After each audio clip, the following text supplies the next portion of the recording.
of our board members. It's a very diverse group of folks who represent nonprofits here in Durham who also work with older adults and also other populations in our community. And also the board is this county's Home and Community Care Block Grant Advisory Committee. So our role as a backbone organization. So we do not provide direct services. This organization and the Comprehensive Aging Plan is a collective effort. It's a community effort. And so a part of our role as the backbone organization is that we ensure that the aging plan remains relevant to older adults, adults who have disabilities and their families. And when we say adults, we mean older adults, we mean anyone who is 50 years or older, and adults who have disabilities, anyone who is 18 years old who also has a disability.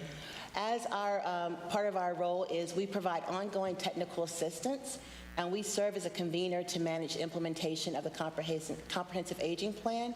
And we actively collaborate with older adults, adults who have disabilities, nonprofits, faith-based organizations, associations, coalitions, and Durham County and City to support activities that make our community more age-friendly, more livable, and more equitable.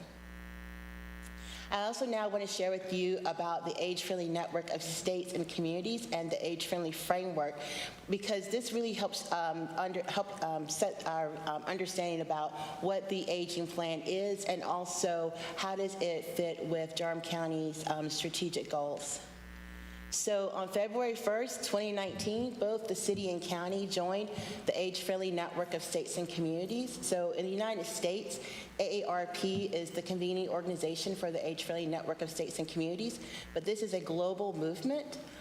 When a community joins the age-friendly network of states and communities, it means that their elected officials have a pledge to work with residents and local advocates to make their community more age-friendly.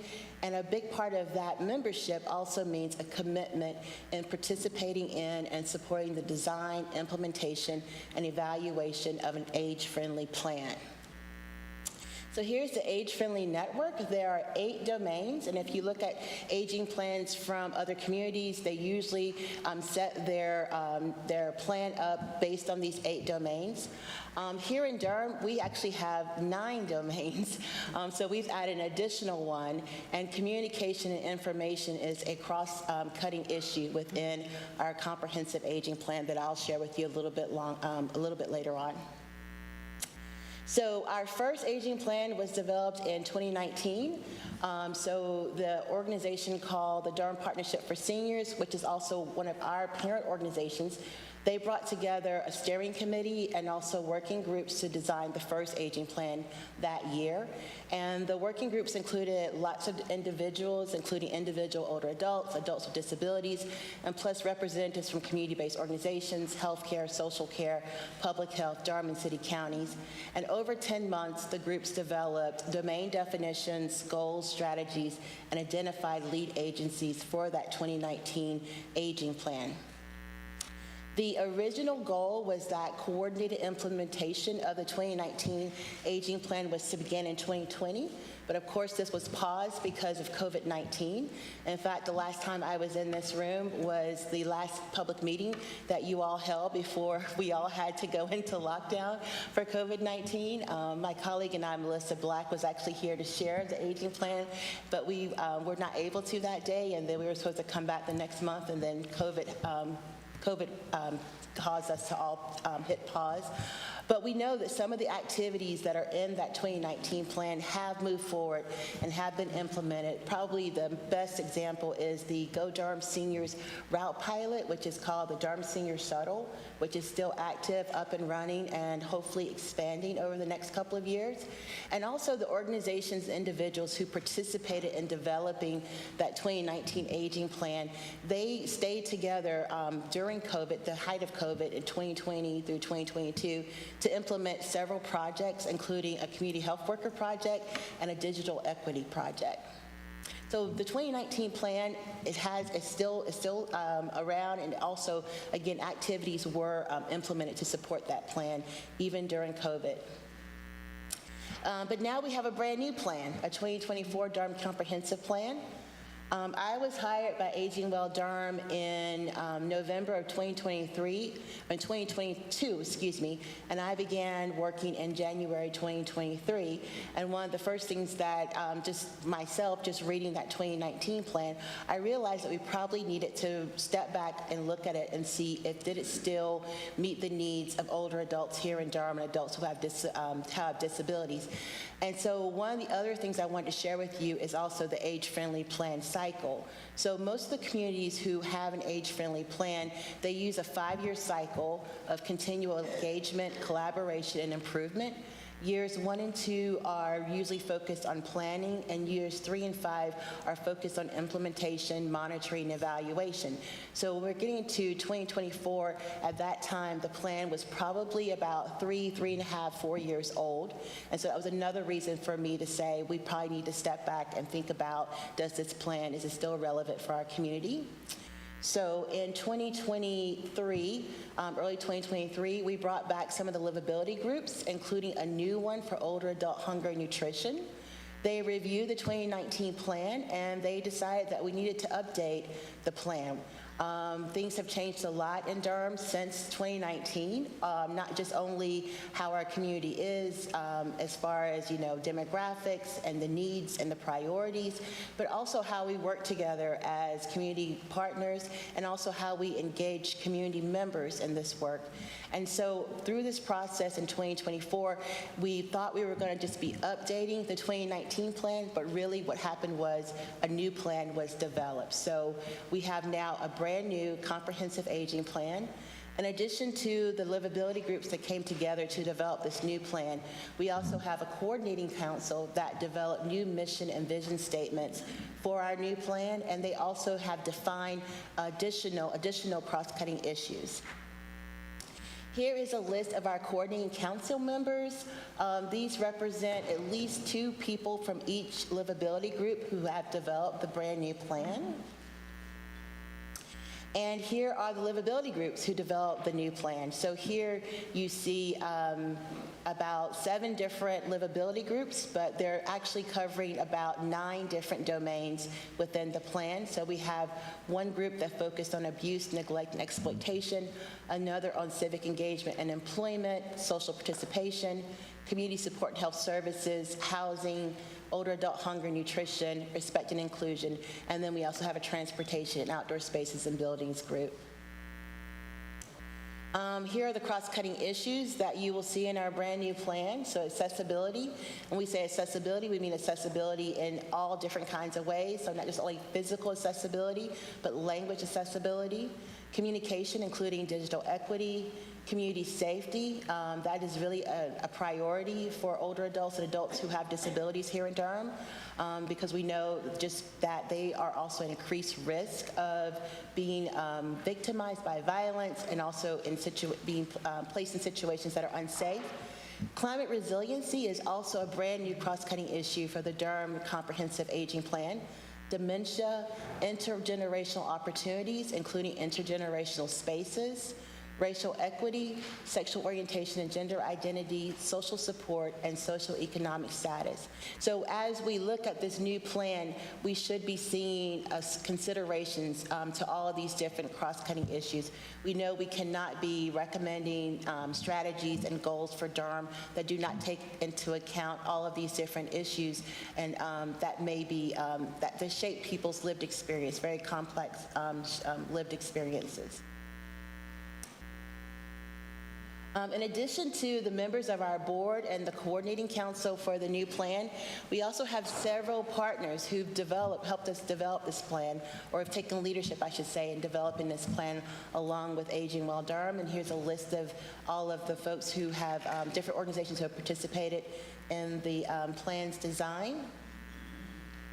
And we also have several representatives from Durham County and city departments participating in the livability groups who've developed this brand new plan, including Cooperative Extension, of course the Department of Public Health, Department of Social Services, Fire Marshal Emergency Services and Emergency Medical Services, and also several City of Durham departments as well.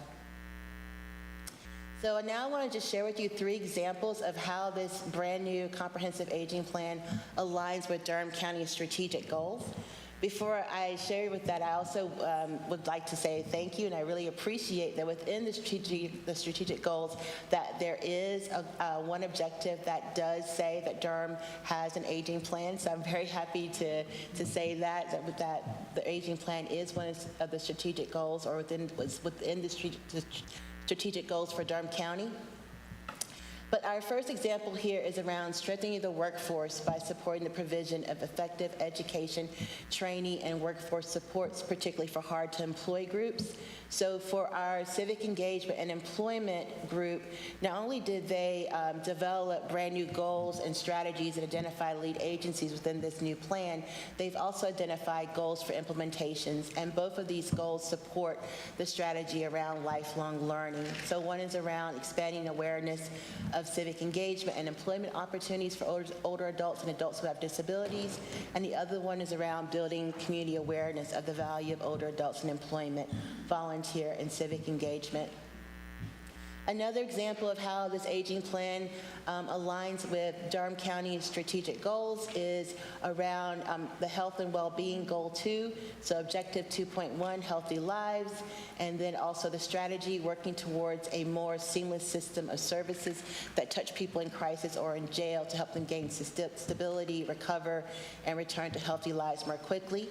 So within the Durham aging plan, one of the implementation goals that we will be developing activities to support over the next couple of years is around goal 3, which is around improving community support and response to ensure public safety for all older adults in the event of emergencies and crises. And when we say emergencies and crises, we mean things as complex as a global pandemic to things that are maybe happening every single day here within our communities, with our families, so interpersonal conflict as well. And that's also one of the ways that this aging plan differs from the 2019 plan, and also I think reflects the difference in how we're thinking about improving ageability and livability here in Durham. So if you look at the 2019 plan, there is some focus on supporting folks who are experiencing emergencies, but it's all really focused on making sure the individual is prepared to respond to the emergency. And we know through COVID-19, yes, that is important. The individuals are prepared, but there's also a community response that needs to come as well. And so we wanted, again, to update this new plan or develop a new plan that reflects our thinking after the last 3 to 4 years.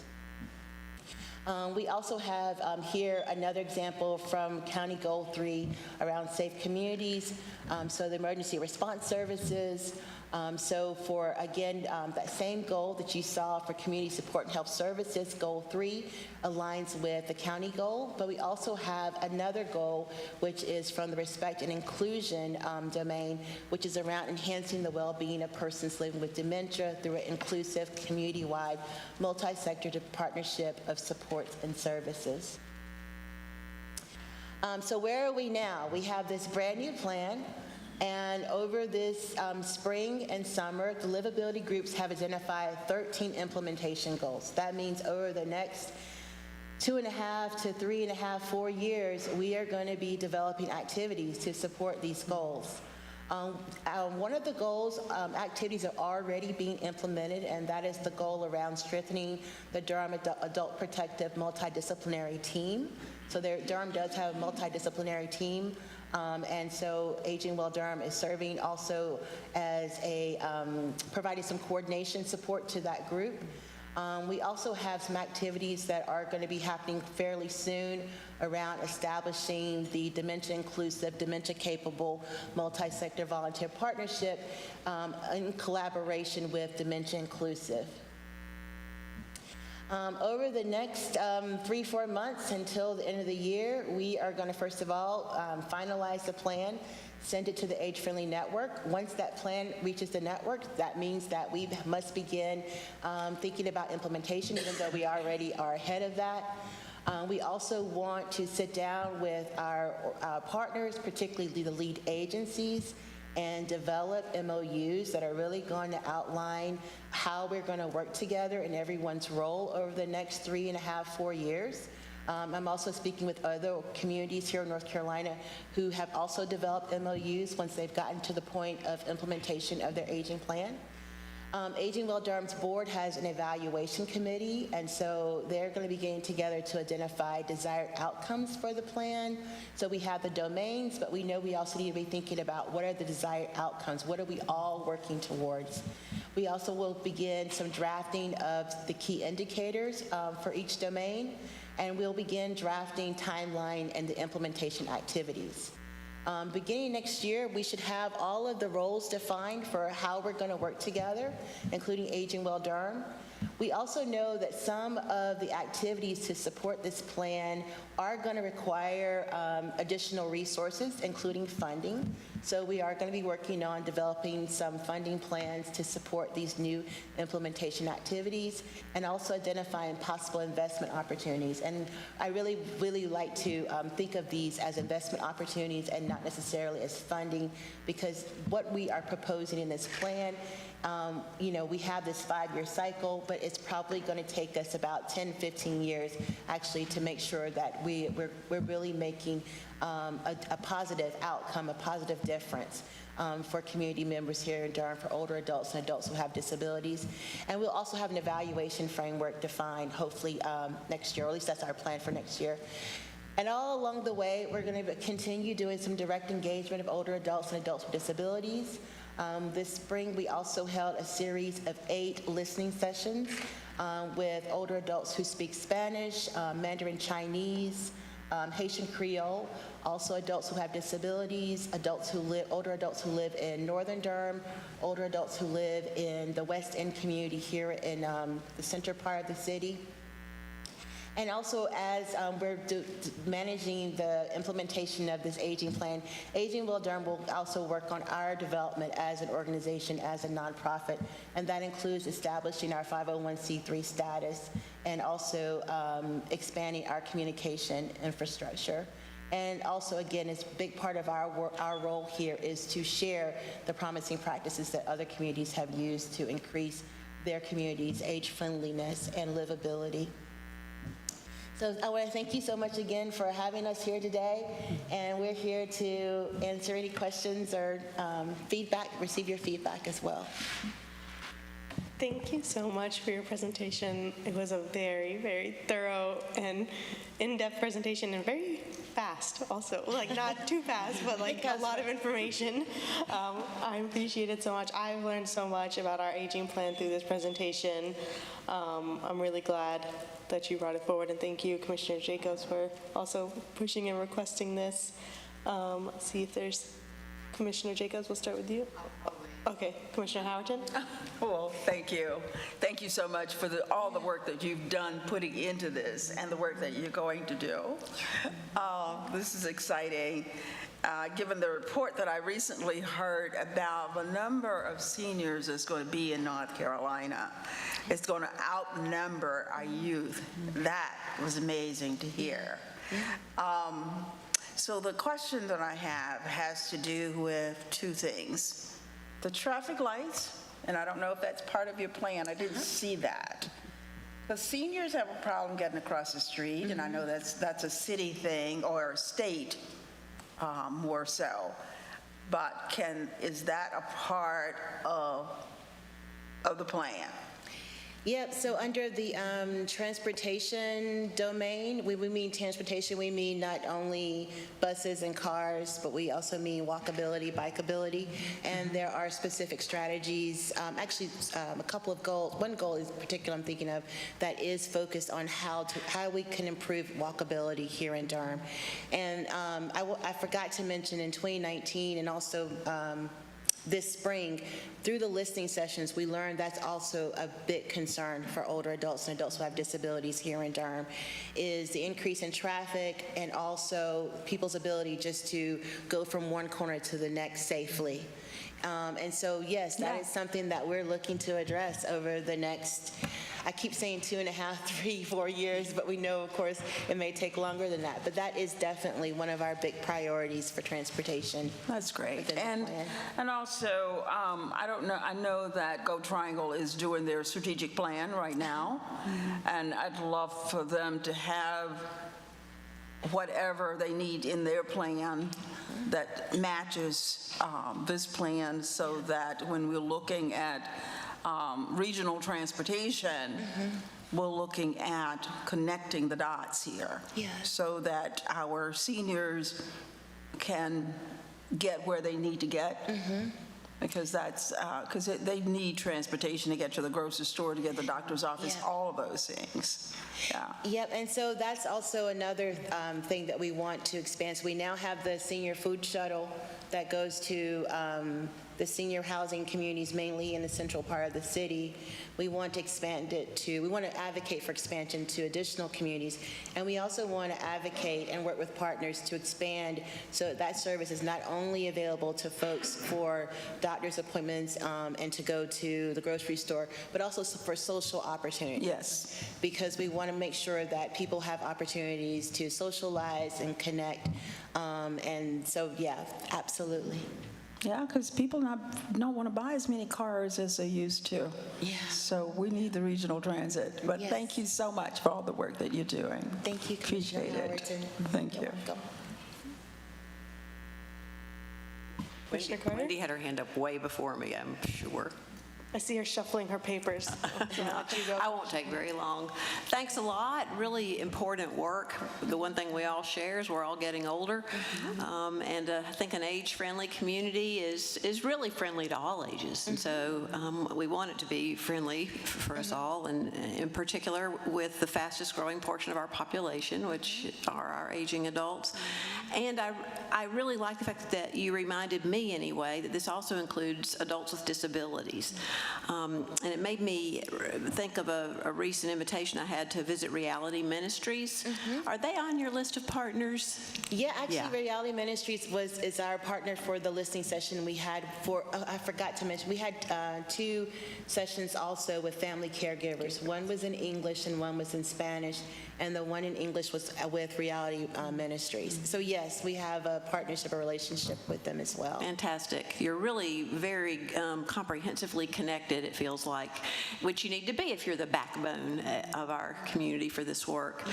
And then the only other question that your presentation sort of generated for me was related to the goals to improve intergenerational opportunities.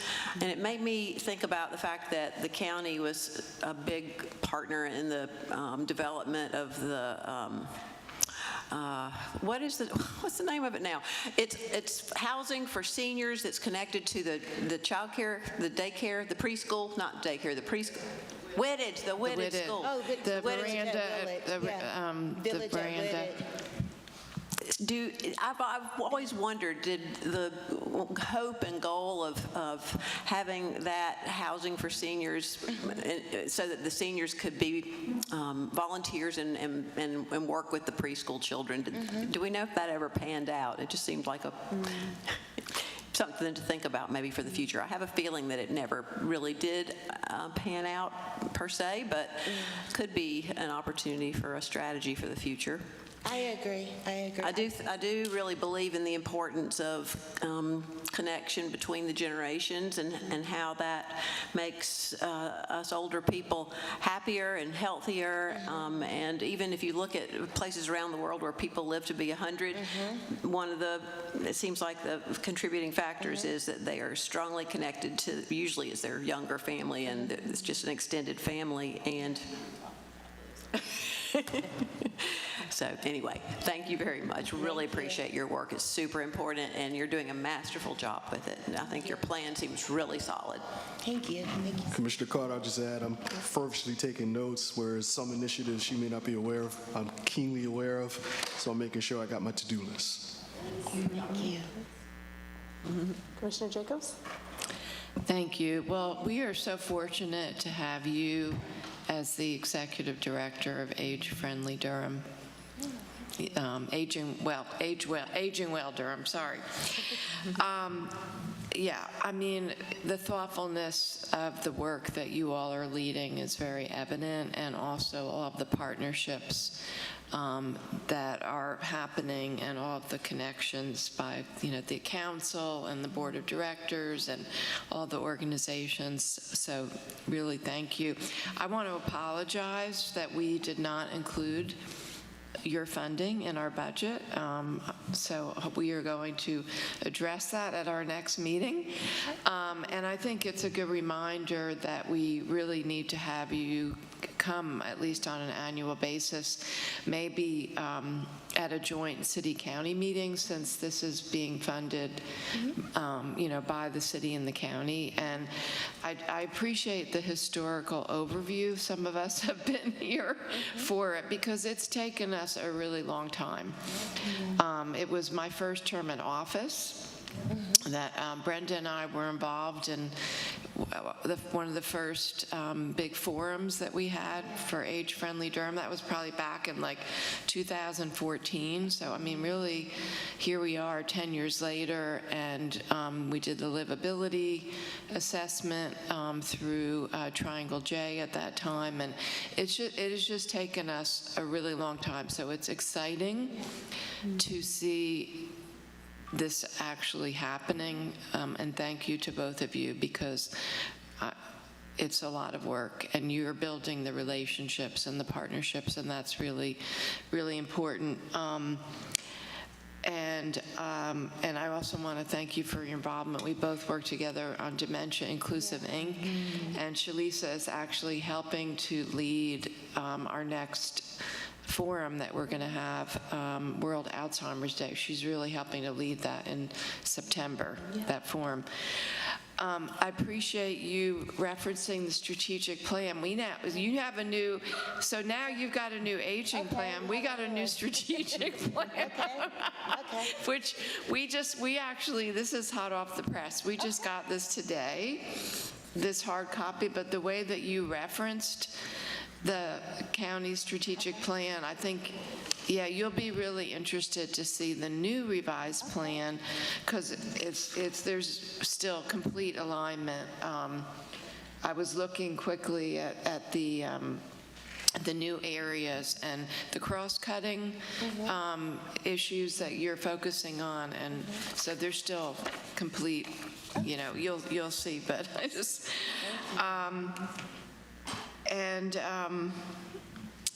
You referenced the adult multidisciplinary team. This is really big. For the first time, we have this happening, and it's really exciting having everyone come together and doing real kind of case management around adults in our community, aging adults. It's really has not happened before. And I agree with what Commissioner Carter said. I was sitting there thinking about the Durham Center for Senior Life. Actually, the Central Park School for Children, the middle school, is right next door to the senior center, and the elementary school is down the street. So I do think there are opportunities for us to do more of that. So thank you for raising that.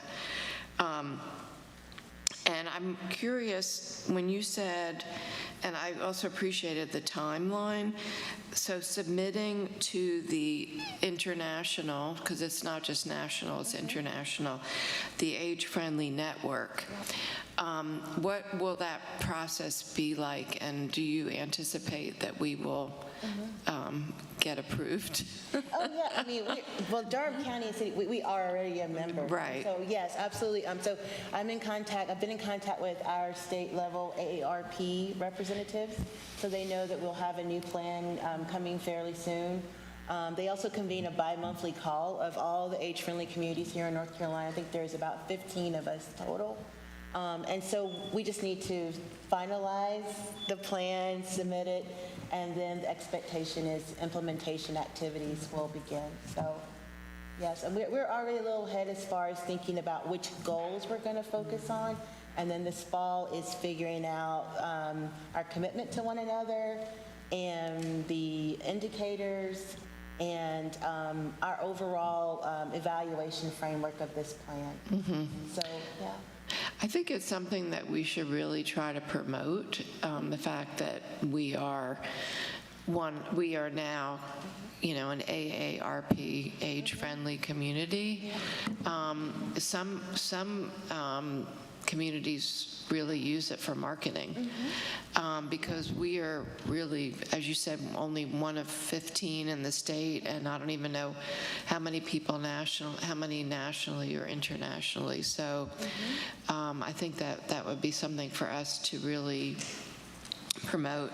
And then the other thing I was going to mention is how involved are you or connected into some of the plans that are being developed right now? Like they're doing a downtown Durham new master plan. We're revising our, ordinances to implement our land use plan, or even when our transit plan, like, you all should be at the table with all of those things as well. And do you feel like you are connected, or do we need to kind of make sure that you are? I think it would be great if we were more connected. We were connected, for example, with Scott Whitman, who was here from the City County Planning Department. We had a meeting with him last year to talk about the comprehensive plan that was adopted in October, and we took some of the language from that plan, including the language around community safety, and that will be in the new aging plan. And he also spoke with the housing group last year as well, as they were developing those goals. We would welcome being invited and to participate in more planning processes, because this is it's a comprehensive plan. Right. And it's looking at all of these different domains, and we know this is very complex. They also are very interconnected, and we want to make sure that we are aligned. So absolutely, we would love to be invited. Because honestly, that's how, to Commissioner Howerton's point, she asked about literally the timing of the traffic signals when people are crossing the street. The only way those things are going to happen is if you all are in those at the table. And I'm thinking even Chair Alam, thinking about the new housing task force, we should really have somebody from Aging Well Durham on that task force, for instance, thinking about, the needs of seniors and aging adults. So I think it would be good if we could all be actively making sure that Aging Well Durham is connected into all the planning that's happening. So, all right, thank you. Thank you. Thank you all so much again for this amazing presentation and all of your work in this area. Thank you. Thank you so much for having us here today. Thank you. Our next presentation is the update presentation on the CIP planning process. And I believe you have Deputy County Manager Claudia, Julio, David, Perry, Keith, like everyone.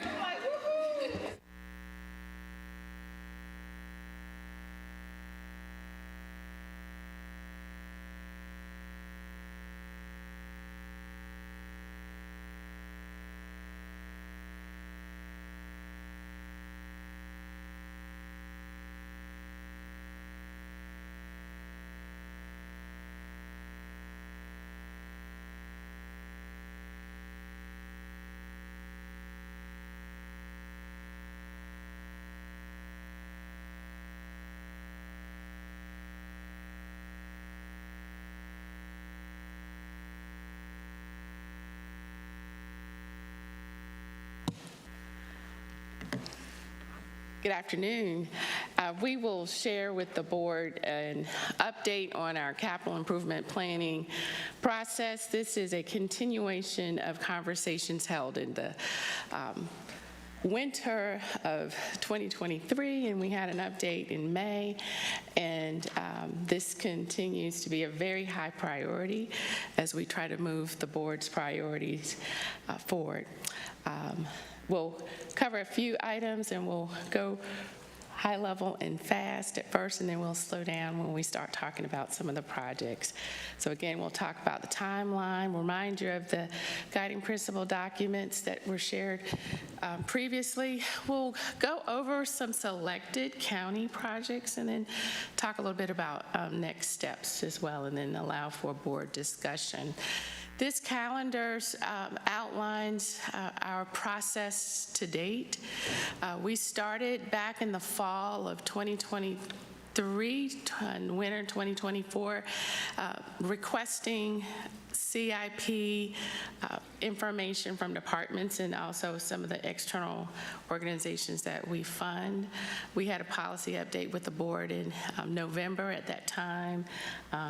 ACM Delgado presented a framework and guiding principles document for board feedback. Based on that feedback, we refined it a little bit more, and those principles were shared in June, and we'll also formally get some feedback from you in September. That's on the next page. We'll move forward. Here's the update today. In September, we will talk more about some of the projects in greater detail. Also look at, in that time frame between October and November, shovel readiness, sequencing projects, and of course our ability to pay for projects, which is real important. I did move somewhat quickly, and there is a bullet as well that we are also receiving feedback from the Durham Technical Community College and Durham Public Schools, and it may not be showing, but we also are getting their information as well. And so they're simultaneously refining numbers and projects. As you know, with COVID, we got some real sticker shocks as we started to move forward with project planning and implementation, and some of those various sectors of cost, they've come down, but some are still pretty high. And so we are trying to balance what we planned 5 years ago and what it costs versus now. And the balancing is just not happening the way we'd like. So, but we plan accordingly. So our intent is try to move this forward as expeditiously as possible, with the hope of bringing something to the board in November. And again, this is very aggressive. This may move out further, but we also recognize that we need to make some decisions on some of the projects. Just notes the guiding principles plan document that we shared, and as we start doing project sequencing, that is something that we will need your conversations about, and in September we'll have a more formalized discussion about that. I will now pass this along to Perry to share it, and I think there is in your there's a document that's maybe show in the system a refreshed version of the slides which have dates on it, and so we'll walk through that. But many of the projects that we're presenting right now, and there was another table that we will show that's also in the system that shows all the projects. So for instance, Durham Public Schools, there's almost $1 billion worth of projects over the next 10 years that's in the plan. We have a placeholder, for instance, for now for the animal shelter. Based on what we're seeing now, the range is from maybe between 37 and 45. And so that version of the document is in the system, and apologize, it's not showing. But we'll walk through these, and Perry will also share when we're expecting to bring some of these items to the board. Between ARPA and capital improvement planning, y'all gonna see a lot of us because we have some tight deadlines we have to wrap up for various reasons, and we appreciate your patience through that. So I'll pass it along to Julio and Perry. Yep. So good afternoon, Commissioners, Manager, Attorney Massey. As Claudia mentioned, several of these, we have them slated for further discussion in either September or October, and so we'll be following up based on that. We've sort of listed these out based on what we've heard that you are interested in and/or what's relatively hot or higher priority projects. And so the animal shelter, as Claudia mentioned, 37 to 45 million. This project, we are moving ahead with issuing an RFQ to get a design team on board so we can move forward with that. You may remember back in 2020, we did some preliminary studies to determine what this would be, that it could be sited on the Junction Road property. Since then, further evaluation, we've analyzed more what the fleet maintenance facility may look like and how much space needs to be allocated to both. Another hot button that has come up associated with this project is the inadequate water supply of some citizens north of this area. And so that's something that we may also tag on to this project, certainly in conjunction with the city.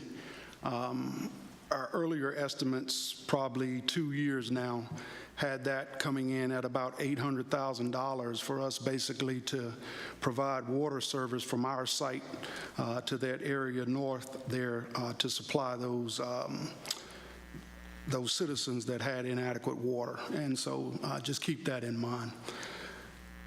Any questions about this project?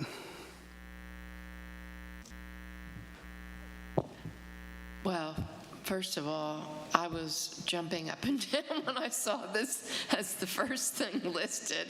Whether it's supposed to give it any significance or not, I have made no, I haven't tried to hide the fact that this, has been the project waiting the longest in line. And so for me personally, I feel it should be prioritized.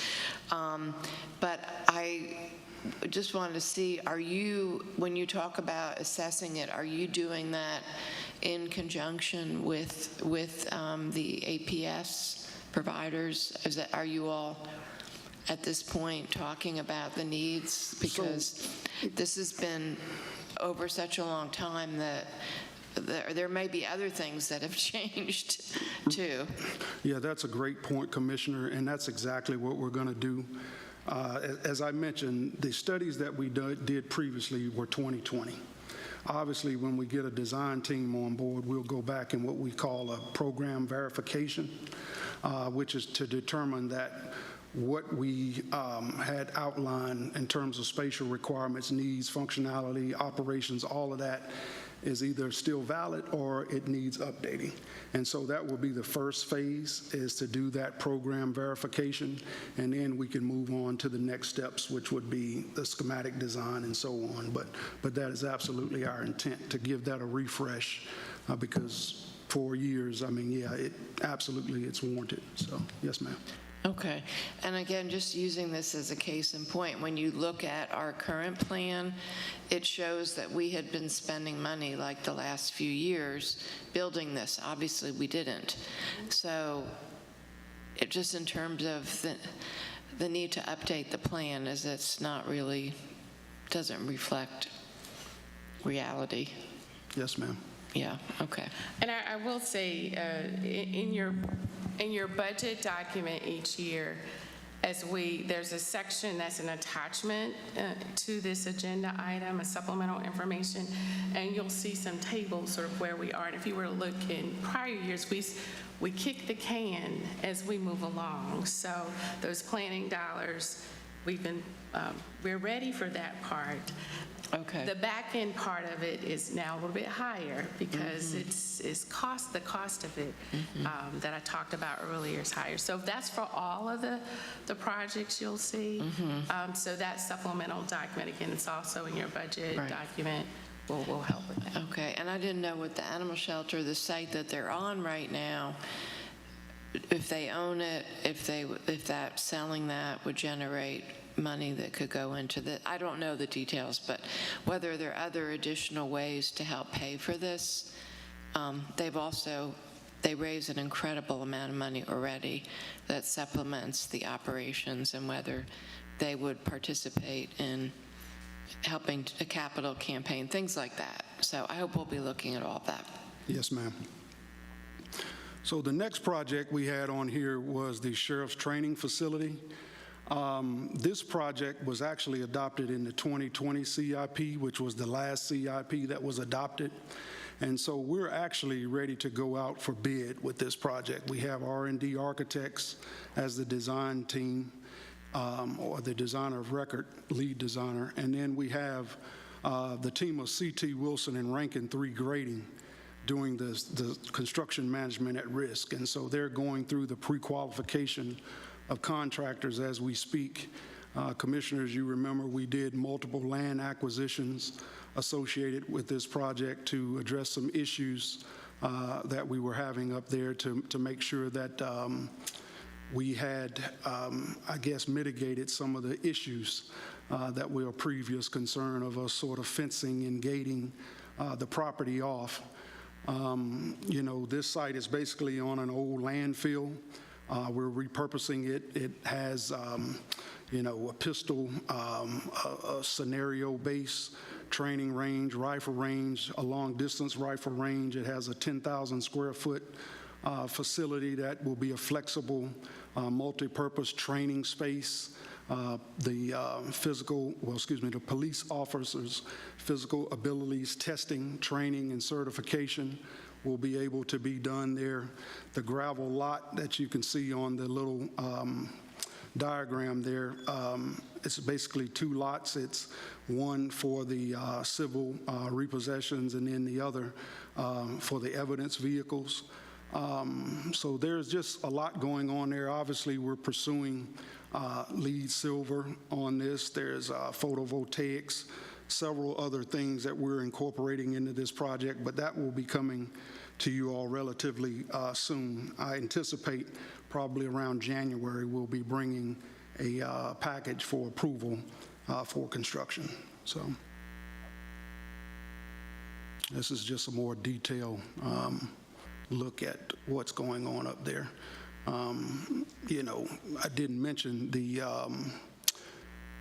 lead capture system. That's a new technology that we're putting in there. So when the rounds are shot into the berms, they'll actually be collected and sold back. And so this is just something to sort of reiterate us being sustainable and really forward-thinking in terms of repurposing materials and the like. So any questions about that one? Good. The next project, the Justice Services Transition House. You guys know this is the property up on East Club Boulevard that we own. For right now, this facility is for men that come out of detention to give them a safe space, basically to help them get acclimated back to the community. This project, we've been going back and forth trying to figure out whether it makes sense to repurpose it or to tear down and build new. We're hearing things like there's also an interest from the board to have a women's space that accomplishes the same. And we also had a $500,000 tranche of ARPA funding that was supposed to be used for this project. And so that's the urgency around that, is to try to bring hopefully the design contract to the board in the near future so we can take advantage of that ARPA funding utilization as best as possible. So any questions, comments about that? Yes, ma'am. Yeah, I'm just curious, because obviously that house is not worth $3.7 million. So, and you know, there's, that has limited capacity. I mean, I'm thrilled to see. I don't know, in this market, Wendy. Oh, God. God. So, because we're not California yet, okay. I'm just wondering, I mean, I'm glad that we are going to have $3.7 million for transitional housing. Yay! So I'm wondering, like, how big are we thinking? Yes. Because, yeah, Yes. awesome. Thanks for the question. I asked ACM Brenton to come up because I really want him to explain to you all some of the Yes. conversations we've been having.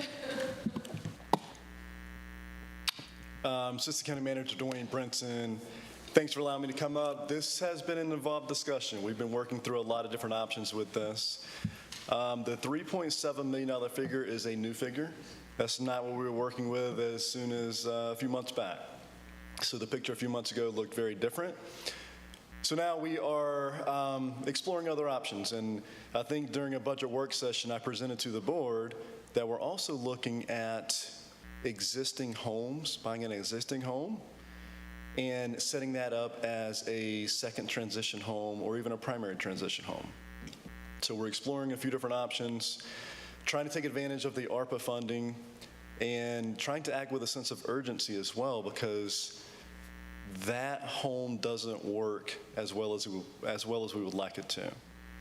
So we're trying to get that fixed up and trying to also expand our reach in this area, because transitional housing, as we just heard in the last presentation, maybe the second to last presentation, wraparound housing, recovery, it's such an important topic and such an important need for our community. We are trying to act with a sense of urgency on this. But the $3.7 million, that's a new figure that we haven't been working with until just recently. So we're trying to act and revise, pivot, and go with the information that we have now. Thank you, and I'll just add, because Dwayne and I did have a discussion about this last week, but I would also encourage us to look at, if we have this amount of money, we can do a lot of different things, and thinking about RFQs, RFPs related to people who are already doing this work in the community, and I mean, I'm thinking of one provider in particular, I won't name, who, you know, has indicated that they have identified properties that they could expand their transition housing for justice-involved residents, you know, if they could quickly buy them. And I think also getting into this whole issue of the county maintaining and being responsible for a lot of properties that we already are having trouble maintaining and taking care of. So also, you know, thinking about what makes sense in terms of us, what do we want to take on versus are there other ways we can achieve the same goal, letting someone else, I mean, making sure that we still have the designated spots for residents that we want to have control over, but are there other ways we can really leverage this money? So, thank you. Follow up, if I could. So is the 3.7, now I'm a little confused, is 3.7 million all for capital, or is it also perhaps for programming costs? No, it's all capital costs. This would be the cost to basically renovate this facility to basically county standards. There would be some upgrades in terms of sustainable initiatives and things like that, but this is the latest number that we had. And again, To upgrade what we're looking at, this Yes, ma'am. building we're looking at. How many people would it house? 7. It must be bigger than it looks or something. Correct. Yeah. Right now it has about it houses 6 plus a program manager. Okay. And so, yeah. I just have to jump in. That right there does not, if we have to upgrade this house to be LED and, you know, all of the standards that we have for all of our, that doesn't make sense. I just have to say, to spend $3.7 million for 6 people, I think we can come up with a better way. I'm just, yeah.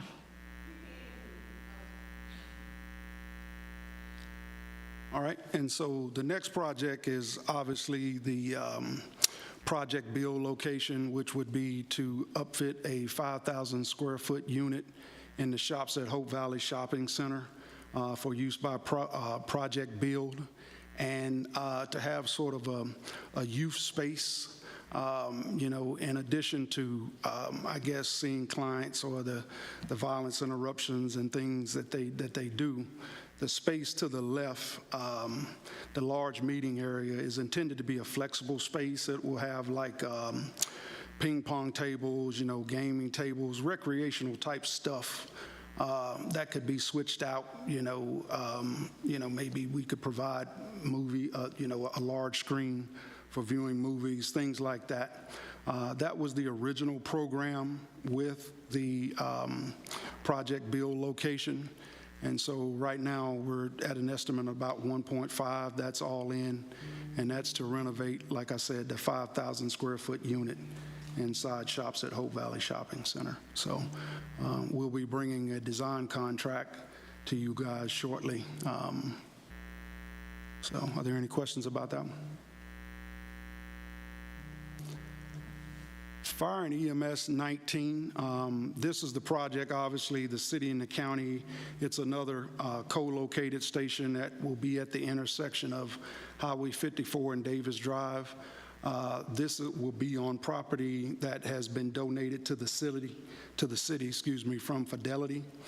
We're already in design on this one, but I brought this to you just so you'll know that we are continuing our efforts to have as many co-located fire and EMS facilities as possible. We have the team of ADW Architects and Samet Construction on the project. We could highlight the fact that ADW Architects is the design team that did the total electric fire facility in Charlotte, fire and station number 30. So I'm just highlighting that to sort of support our strong focus on sustainable initiatives. So any questions about that project? I put EMS operations up here because you guys remember there were 3 locations that are high priorities in terms of fire and EMS co-locations. The biggest one we've heard from you is the Far East Station. That will be the station that will provide public safety service delivery to the folks out in East Durham up along the Highway 98 corridor, Olive Branch, Kemp Road, everything that's happening there. And so this station will actually be on Kemp Road. The city owns property there, and we've been working with their fire and their capital facilities group to make sure we time this appropriately, and that this is a high priority for both the city and the county. The other 2, MLK, is actually on the site where the city has their public service station down on MLK. But then Duke West, we're just in the process of working with Duke to try to identify a site that will be suitable for this purpose. So that's the reason I pulled this one up. Emergency Operations Center, you guys heard before. This project is a county-led project. It's a city and county effort that will include a backup 911 call centers for both the police and the sheriff's office. It will be sited at the existing EOC location up on Broad Street, right behind the new youth home. It's a total project budget of $53 million. Right now, based on the current ILAs, the city is on the hook for $28 million, and the county has a balance of 24. And so behind the scenes, we are working to make sure we get all of the cost allocations flushed out and other efforts. We're already have a design team on board, and we are moving forward with that project. You guys know that what's driving this project is the need for the city to be out of lease space that they're in. They're leasing space from Duke for their backup 911 center, and they have to be out by the end of December of 2026.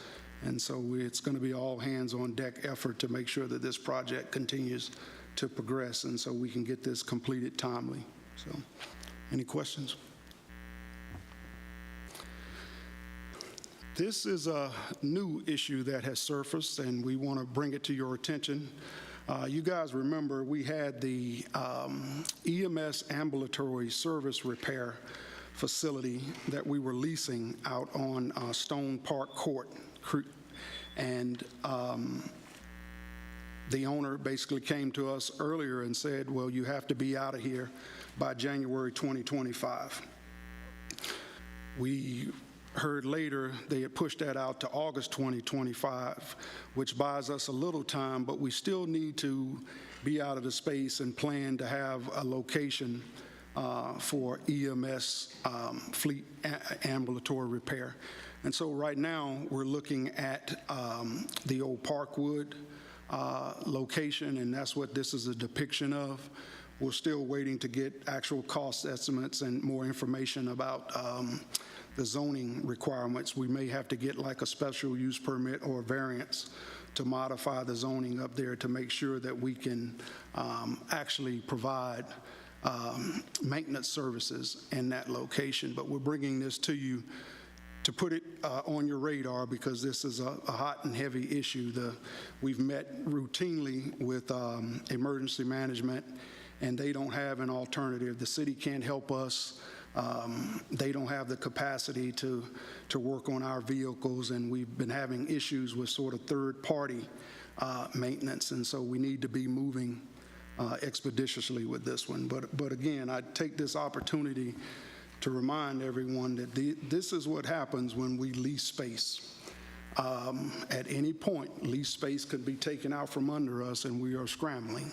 And so I just remind everyone of that at every opportunity I get.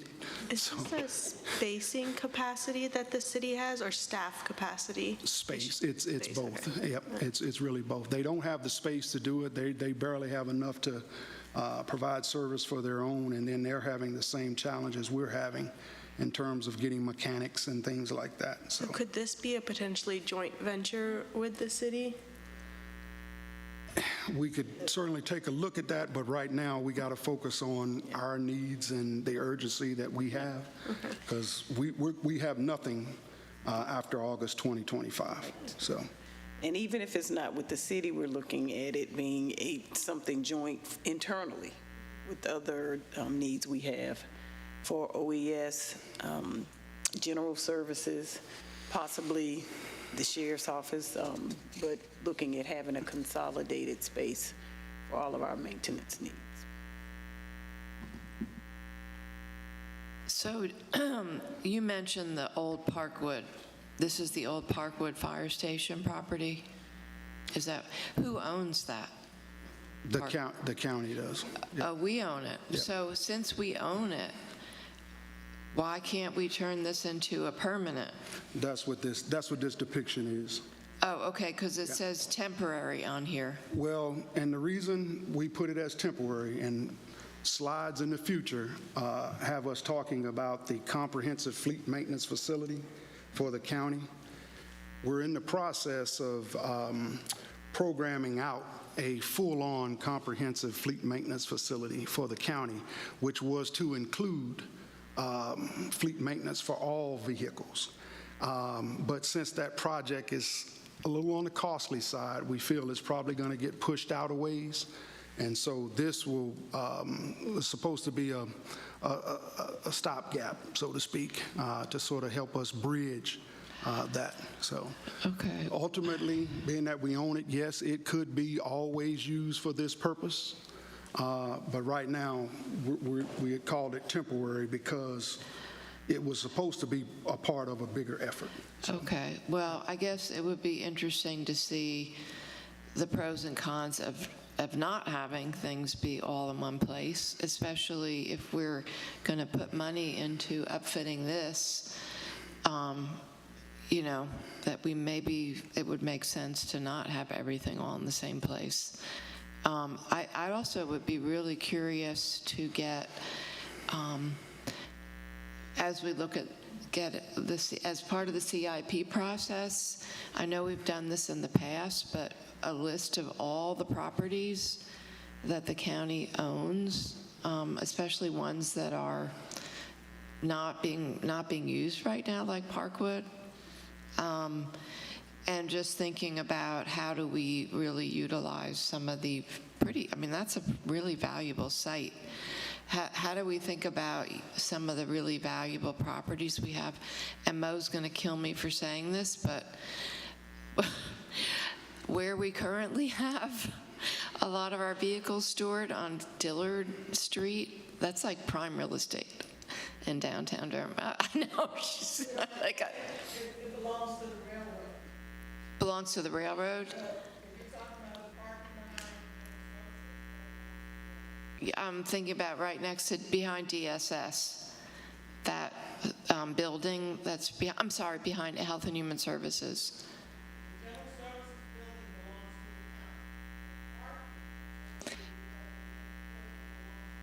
Okay, well, even the building site is very valuable property.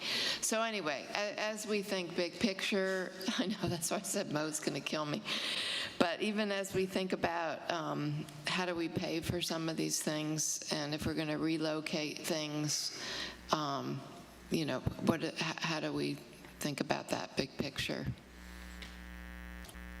So.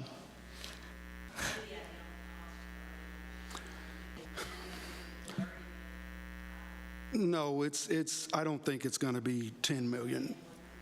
It'll be more than 1 million. Yes, ma'am. Yeah, like I say, we're waiting on the estimates. The deal is we basically have to demolish a portion of the building where you see the 1, 2, 3 bays. That portion of the building has to be demolished. The structure has to be rebuilt because we have to actually raise the roof to get the ambulance vehicles in there and on a lift. And so that's really the issue. So. Obviously, the renewable energy implementation, plan implementation, you guys have heard this before. We have just wrapped up the assessment that was done by HDR Engineering. Staff is evaluating that assessment, and we hope to come to you around October with the findings and our recommendations on how it should be phased and what is high priorities. But just keeping that on your radar, as there's been so much talk about the renewable energy plan implementation. So. Glad to see this, and just really want to thank staff for, you know, taking this board's goals so seriously in this area. Yes, ma'am. The Triangle Wastewater Treatment Plant Admin 2 building, that's another project that was in the 2020 CIP, and it's going to be sited on the property, the 40 acres that the county purchased years ago, right across T.W. Alexander, across from the existing Triangle Wastewater Treatment Plant. This project is actually ready to go out to bid. We're getting ready to pre-qualify contractors for this, and probably around the same time that the Sheriff's Training Facility will roll out, we'll be bringing a package to you for this one as well. So, again, this was the fleet maintenance facility that we had mentioned. This was supposed to be the new build on Junction Road, sited along with the animal shelter. Again, this project has a budget right now of $50+ million. Again, this was supposed to be a comprehensive fleet maintenance facility for the county. And so we're in the process of sort of programming this out right now. But yeah, so any questions about this project? I know we just sort of touched on it and sort of trying to figure out what to do with the EMS fleet issue. So. And these are just other initiatives that we had been either working on or studies that will sort of help frame the CIP. You know, the Snow Hill project is underway, and I think, Claudia, did you want to talk about that one in the force main issue? No, we'll bring something to the board shortly on this particular project. It's vital to our continued economic development in the Trayburn Park area. Yep, okay. Finally, we're moving ahead with the Lincoln Community Health Center parking lot expansion. That project is underway. We have WC Construction working on that, along with Surface 678 as the architect or engineer of record. We have not started the Lincoln Community Health Center pre-development process. We certainly can. Commissioner Jacobs, that was one of the ones that you mentioned about taking a hard look at highest and best use for Lincoln. And if you still want us to move ahead with that, we can, but just... I think there's some things that have to be figured out with Duke, Okay. the county and Lincoln. But I will say, I was there Saturday morning and glad to see the parking lot underway. But yeah, I mean, we have, it's my understanding that Duke is going to pay for the coils to be repaired on the HVAC, but that building is very old. It's the system, that HVAC system is 40 years old. Yep. So there are some, I think there's some important things that need to get figured out as soon as possible. Yeah. Okay. Real quick, the shops at Hope Valley, DSS Main Street, both of those projects are in what we call a pre-development process, where we're working with UNC School of Government's Development Finance Initiative to figure out, basically, I guess, to establish some guiding principles for the project. And so hopefully that may lead to some type of solicitation for development and really outline what our long-range vision is for the shops at Hope Valley and DSS Main. The DSS Main Street Health Hazard Mitigation Project, we've talked to the commissioners before about that. That's basically to abate the asbestos and remove the inventory, the contents that were left in the building when we moved over to Human Services. We want to make the space safe for public service in case there is an issue with the building. We had a recent alarm which caused some concerns, and so we're just trying to follow up on that. Orange Factory Road Campus, it's in a feasibility study phase. Similar, the Santee Road Park project, it's in a sort of initial feasibility study phase. The affordable housing policy, we issued you guys white papers on that some time ago, and we can certainly come back and dust that off. And then obviously the Durham County Public Art Program is ongoing with our 1% set-asides. So that pretty much wraps it up for what we have. And again, we'll be coming back in September and October with the more detailed discussions about these. So. The only part I will add is that we will also invite our financial advisor to come and help us map out, as the board gets closer to making decisions, how we pay for this in this climate. The Local Government Commission is making some additional steps involved with certain types of financing, and timing-wise, we just need to plan for how we move forward with that piece. And of course, affordability is always in the forefront. Thank you. I know folks, okay. Wendy, one quick question and then move on. Since we have, there are two projects that it sounds like are going out to bid already, the Sheriff Maintenance Facility and the Triangle Wastewater Treatment Plant. Are those the only two that are moving forward right now? Right. The animal shelter is, we're going out for an architect. Yep. Okay. But in terms of construction, yes, it is the Sheriff's Training Facility and the Triangle Wastewater Treatment Plant. Okay, so those are going out for bid, and then the animal shelter is going out for? Yeah, RFQ, request for qualifications to get a design team on board. So. Okay. Yep. So those are the things that are moving forward right away. Yes, ma'am. Okay, awesome. And if you look online, the supplemental document will have target dates, so you'll see at the bottom of it October or September, et cetera, so that'll help. And we will be coming back almost every work session. So. I have Two questions, one specific, one general. I'll start with the general one. How does this information you presented to us today connect, I guess, to our current CIP, the current approved CIP? Where if we go online, we can click on 50 different projects and see the spending pattern over 10 years. Like, Right. will all the ones that are in that one roll over automatically? Will it eliminate something? So that's a great point. And what the stage we're at now is refreshing that list. So our hope is by November, we have a refreshed CIP plan that integrates what you see in your budget document. And as Perry said, a comprehensive one happened about 4 years ago, plus these new items.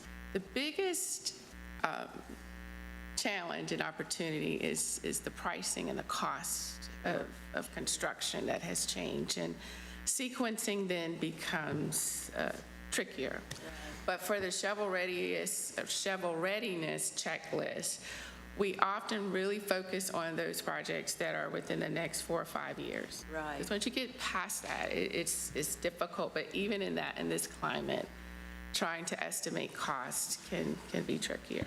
And how do we factor in when we're looking at our financial modeling around what we can afford and how to finance all of these projects? How do we factor in the ones we haven't discussed today Right. because they're DPS and they're DTCC? Yes, so that's a great point. When we get to the October, November time frame, that's when we have everyone's information. So as shared earlier, we have in the plan close to $1 billion for DPS. Right. So the question is, based on actual spending, when do we need to plan to use those dollars, which will determine what we can afford. And are we so- also thinking about bond? Yes, and so that's all in there. So right now, the plan does have a bond referendum in 2026. Okay. We know that DPS may have spending needs prior to that. Right. So there's also some LOPS funding, and David Right. can correct me if I'm wrong. Well, that So- sounds good. Yeah, so it is truly a living document, and we tweak it almost every year with the project. here Right, and there. we've seen it happen, right. And we appreciate the board's support as we navigate those waters, so. And then my specific question is related to, I guess, our housing task force, but also the discussion that's been in the community for a number of years, really, but came to a, more of a crescendo within the past year around the Comprehensive Services Center for homeless services. And the request of us to provide some funding for pre-development reviews, studies, the same kinds of things we're doing on all of our big capital projects. So just wondering where that fits in. Do we need, if we believe this community wants that, needs that, it seems like maybe we want to have a placeholder in our CIP for that somewhere. Just wondering what the thinking is on all of that. Yes. And I'll just say to your point about making sure we're listening to the joint housing task force that's being convened, and then also bringing this forward for discussion at a joint city-county meeting. Because I think if we are going to have a placeholder, I would ask that our city partners also agree to do the same. Yeah, I think that's really good. I think we need a placeholder for it. I feel very confident that the current emergency shelter is inadequate. It's aging. It's been lived in hard. The numbers of people that need emergency shelter are growing, and we need it in our CIP, or we need some plan for how we're going to fund a new one, and so does the city. Sure. So I'd be happier if I saw it in here, as a possibility, rather than just something that we're continuing to talk about. We'll follow up. I know I've been outreached to by members of the Urban Ministries Board a lot, I guess because I'm the member on HSAC, and I hear these discussions frequently, and I really believe it's important. And that has been a conversation for many years, and so we'll follow up with the manager.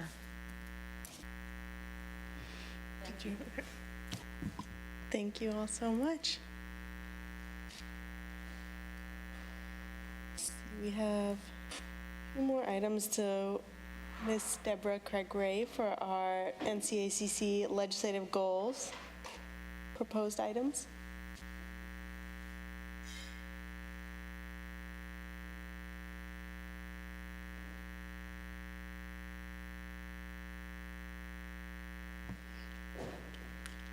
Good evening, everyone. I hope you're doing well.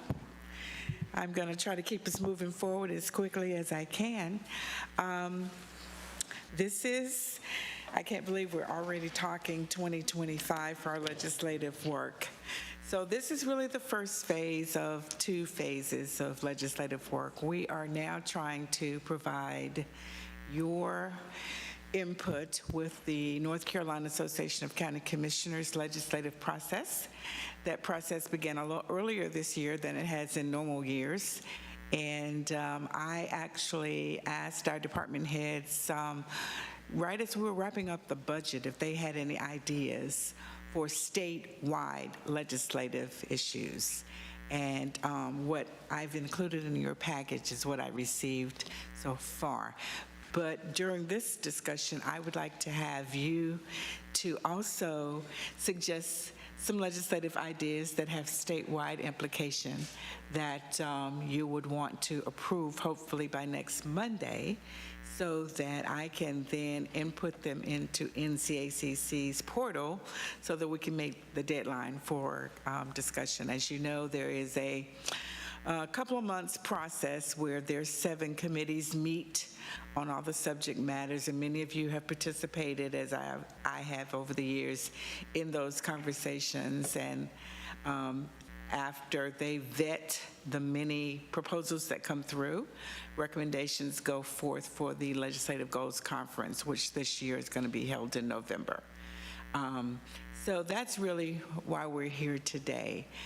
I will also add that I will be asking department heads if they have just regular Durham County-specific legislative ideas, and I will bring that forward to you later, but we wanted to go ahead and get this process moving. So that's my introduction. Thank you. Commissioner Carter? Well, Deborah, thanks for doing this work, and I know you've asked us to please submit goals, and I'm thinking probably no one of us has yet, since it's mostly staff, or all staff goals that we see before us. So thanks to staff for, being on the ready. And I haven't thought carefully about a goal for you. I'm wondering what your opinion on this would be. What do you have a sense for if there would be an appetite across counties that are part of the NCACC for some sort of goal related to opportunity scholarships and something that would decrease the amount of money that goes towards that? Maybe rural areas would also be in support of that. I just don't know. I won't bother to bring it up if you think it's going to just fall flat. Mostly the education goals I bring up do just fall flat. So, everyone doesn't agree with us here in Durham, as we all know. So I would love to see something around vouchers, opportunity scholarships, because of all the huge, increase in state spending for that. Money that could be going and needs to be going to the public schools. So, and I think that's the point. Yeah. That in this session, there was the expectation that with the extra money that the state had, that they were going to put more money towards those opportunity scholarships, and then at the end of the day, they really couldn't come into an agreement. And so I think last week there was a group that came to Raleigh protesting the fact that they didn't get more. And so I know that's going to, again, be a hot button issue in the new session. So, but in terms of... Well, maybe we should just dig the heck in, and take a stand, even though we know it won't probably go far with the NCACC membership. But you might be able to find a middle ground. Maybe so. You could help us with that. I would not discourage you from offering that. Okay. All right. Maybe you could help me with that, or help. Maybe you could help us with that. Would others be interested? Mm-hmm. I was going to suggest that we actually reach out directly to Durham Public Schools and ask the superintendent and the school board what are is there any legislative goals that they would like us to promote statewide?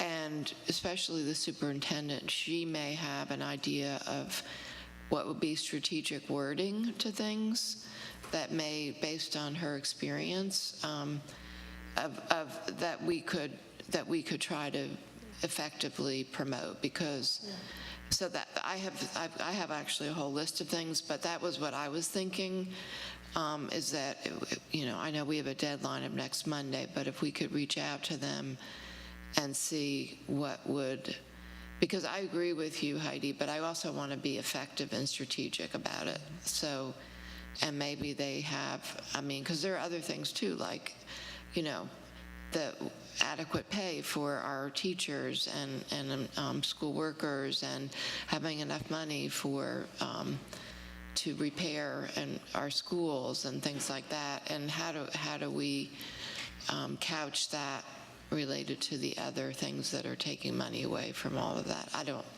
don't know the best way to do that, but I agree with you. Heidi, I think you warmed up the group to the lofty goals, so I'll take it over. I know I sound like a broken record every year with my priorities of, obviously trying to get rid of preemptions here in North Carolina. That's a tall order. It's a tall order, I I've talked know. to our lobbyists about that one.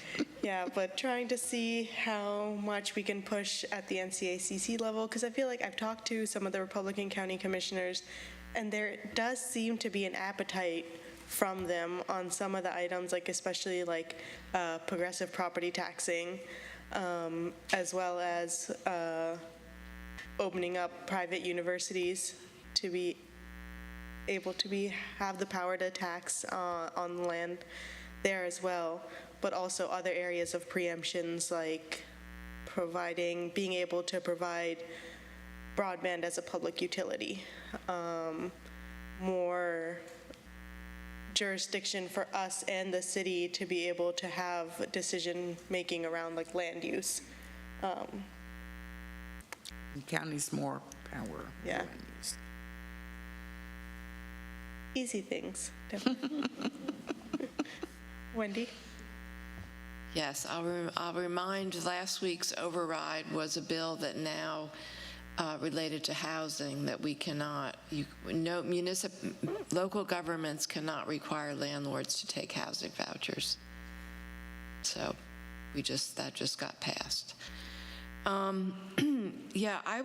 my suggestions were reaching out to Ellen Beckman and Doug Placzynski from our MPO director about the wording for a legislative goal around, and we've done this before, around increasing funding flexibility for transportation, something that would be addressing rural and urban needs, about having more transportation for local funding projects, whether it's bike or pedestrian or transit, and also safety. I think that's something that could be appealing to a lot of communities. But I think that they could have the best suggestion for language, because we are still so lacking in adequate funding for that.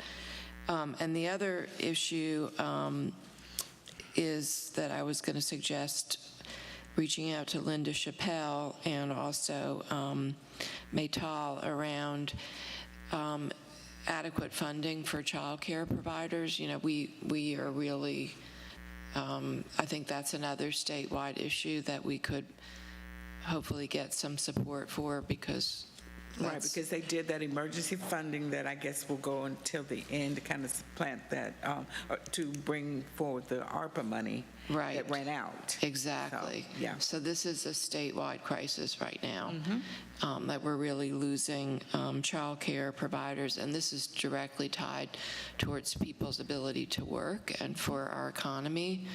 And the North Carolina Chamber has taken a position, and the Durham Chamber was one of the leaders on this. They have a whole legislative goal the North Carolina Chamber around childcare. So I think that is something realistically we actually could really focus on.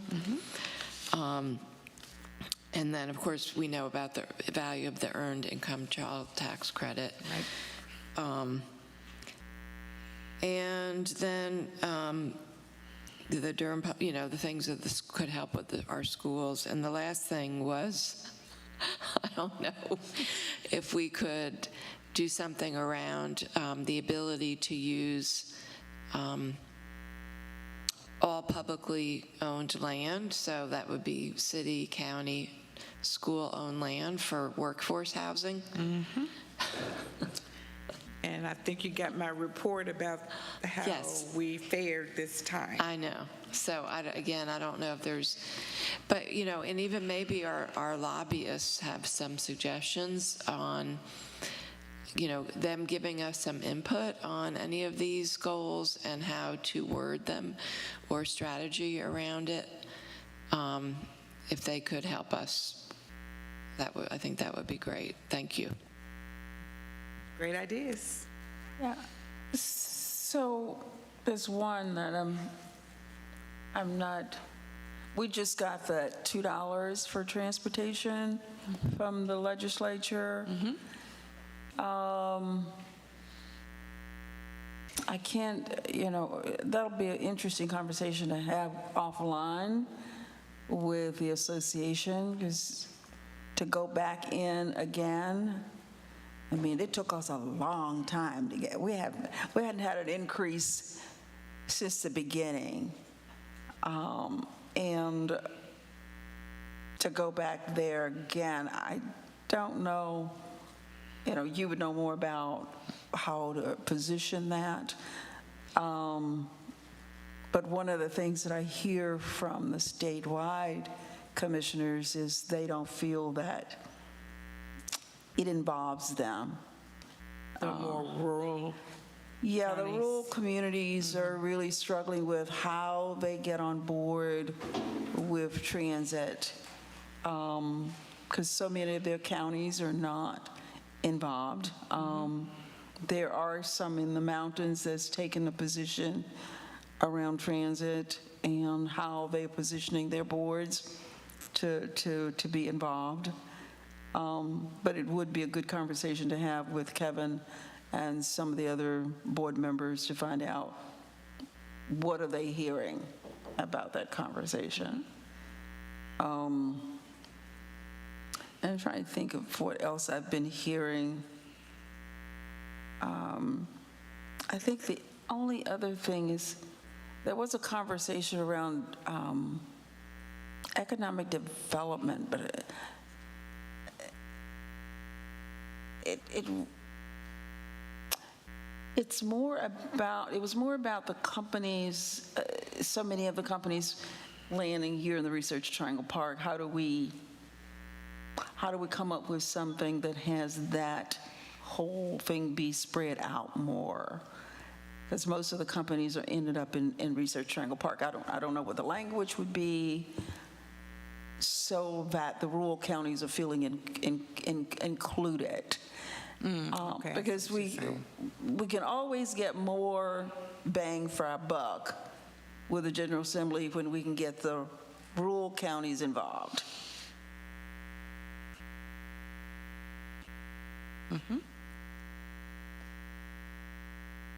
One last thing, also another lofty one, but if we can push NCACC, I know this one will be very far-fetched, but allowing public employees the right to organize, all public employees in North Carolina.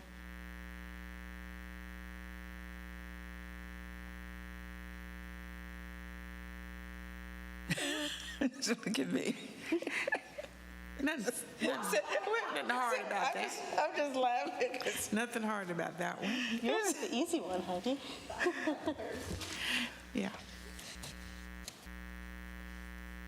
You can have that conversation this weekend. And I just want to call out Rod Jenkins, I don't know if he's still here, also Tobin, both for submitting the goals. And I totally support everything that they have submitted.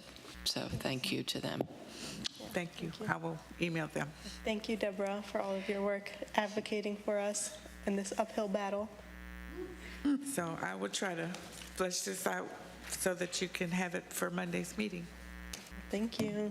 Thank you. See, not much time at all.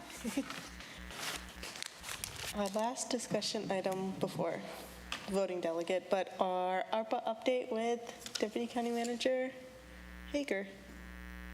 And then I see also John Kiefer from Grants and Ella Hargrove.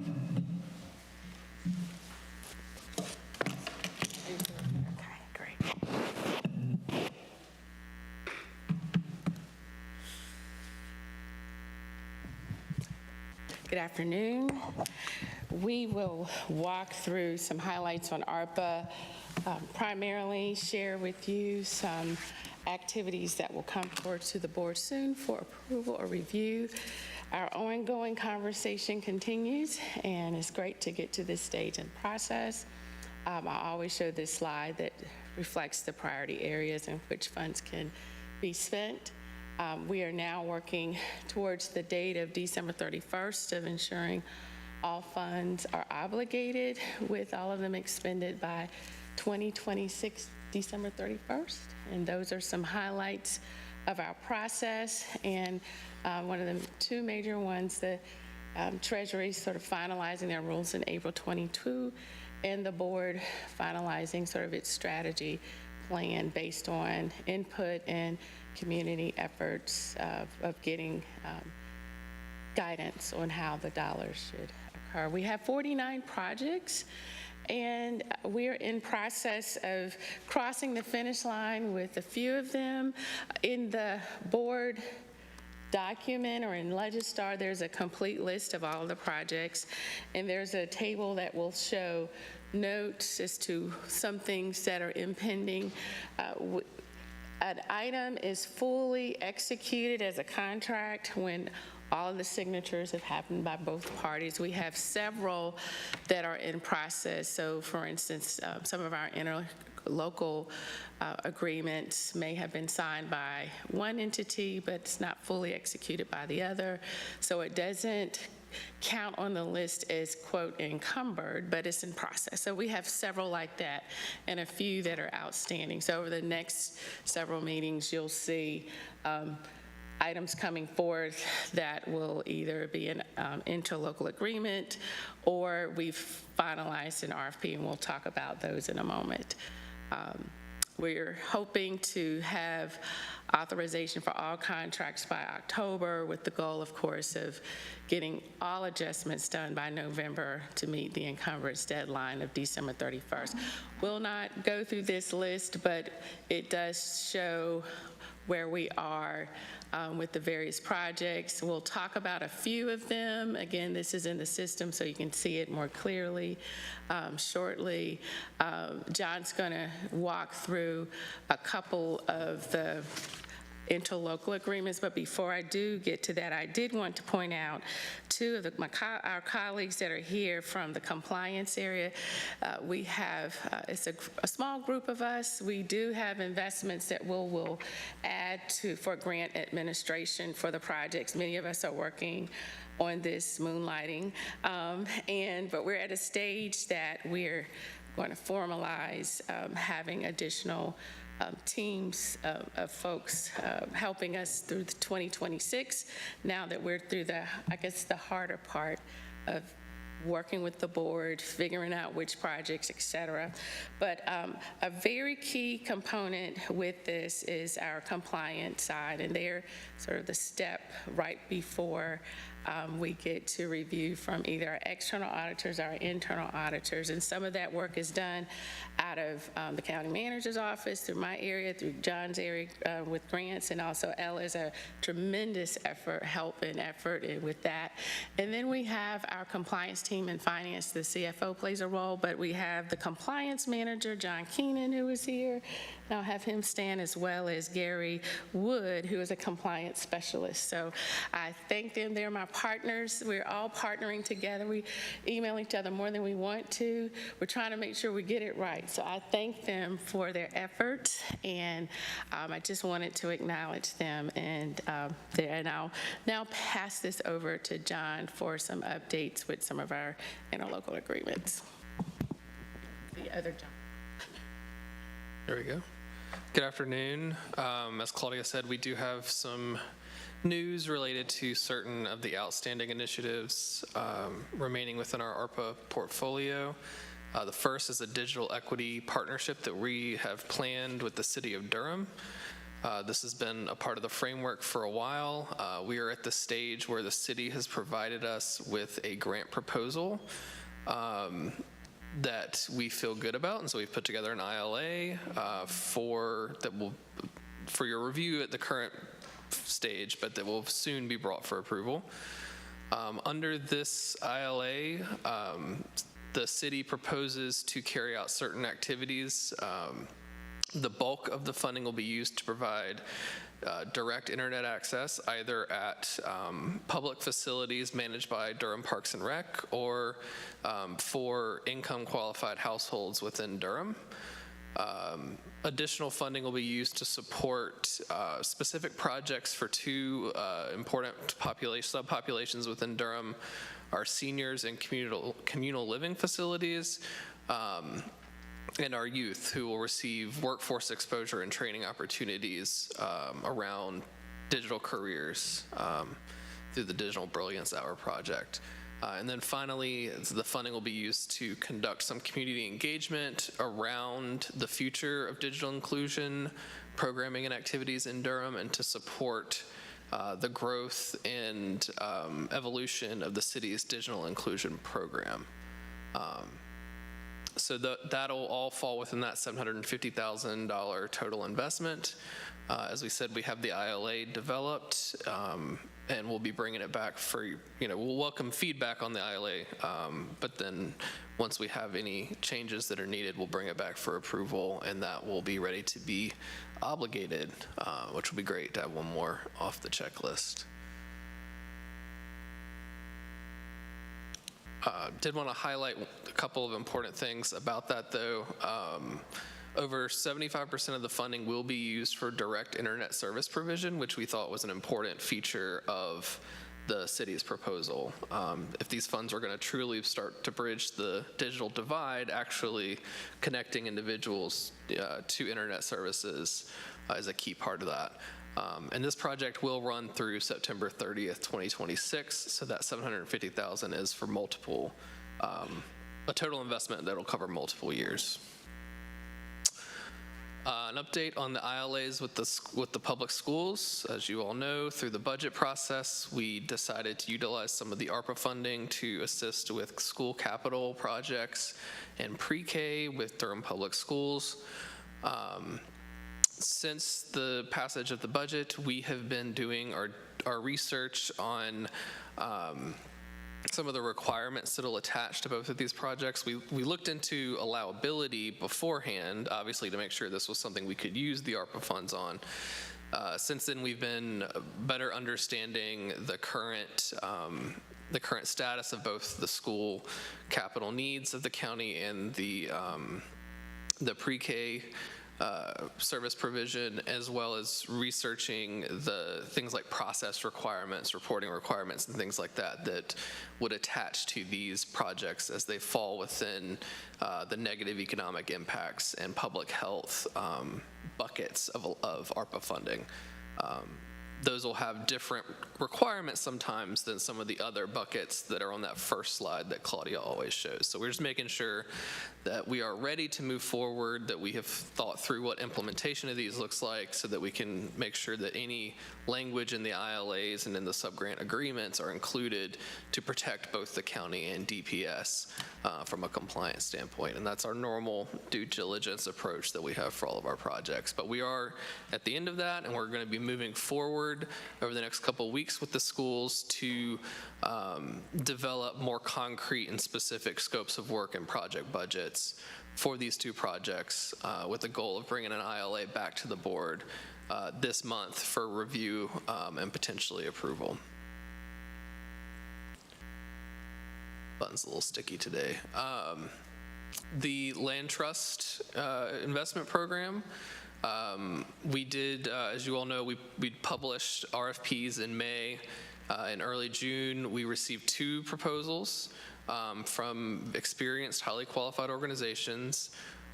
We have gone through and completed the evaluations for that, and we'll be bringing hopefully be bringing to the board formal approval of the project later on this month. I guess I should say the 26th instead of the 25th.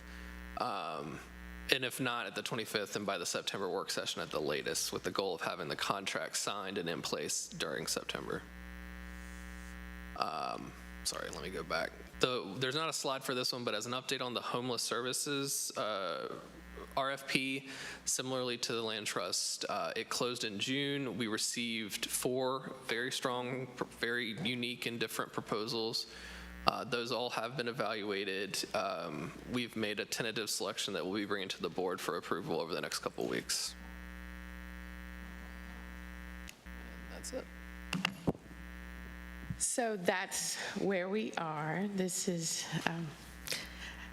we've been on this journey. And so there are some projects that we will need to give the board updates on. We'll do that in writing through email. We welcome your feedback. There are a few areas we need to vet further. We're doing our compliance review, which is involved. So we may have some recommendations to realign dollars because of the timing of how projects are moving forward. We will not leave a dime on the table.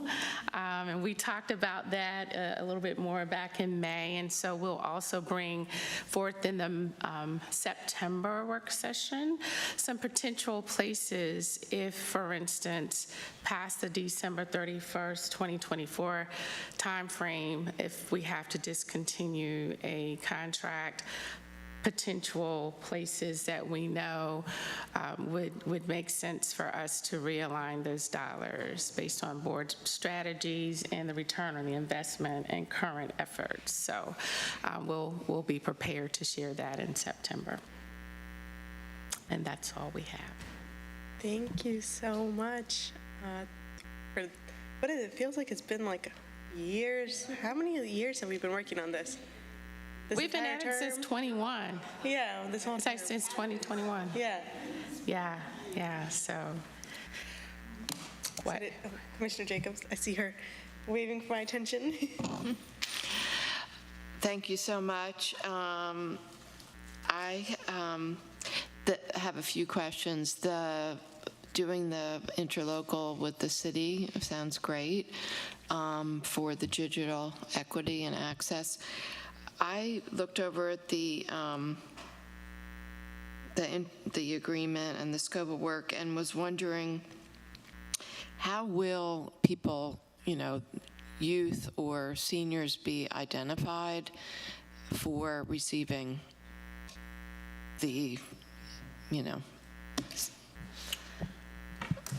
We can certainly get much more detailed specifics about both of those pieces. The youth program, the Digital Brilliance Hour, I believe is an existing initiative that they already have that we're going to be adding additional support to. And I think so I believe they have an existing partnership with DPS that they work with specific schools and students. Okay. That's my understanding, at least, but we can certainly confirm that. For the senior living, the services, the programming for the seniors and communal living facilities, we'll have to get more information about the specific identification of facilities that would be included in that program. Okay.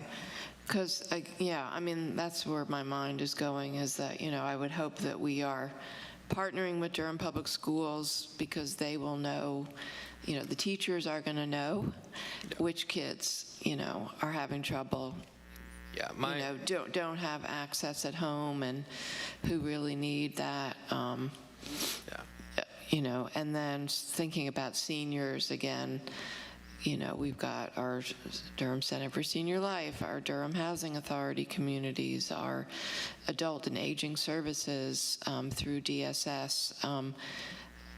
Again, even thinking about our Aging Well Durham folks, they might be a good referral source. So hopefully so that's what I'm really interested in, is how are people going to get identified?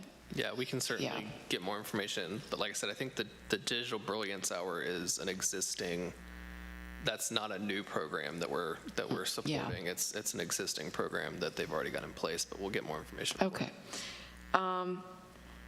And then I was wondering, at what point will we start identifying that, some of the folks that we have allocated money to, they're not going to spend it? I mean, that's just inevitable. We're doing that now. Okay. Yes. It's a quiet process. Okay. Yeah, but that will become public. All right. Well. Yeah.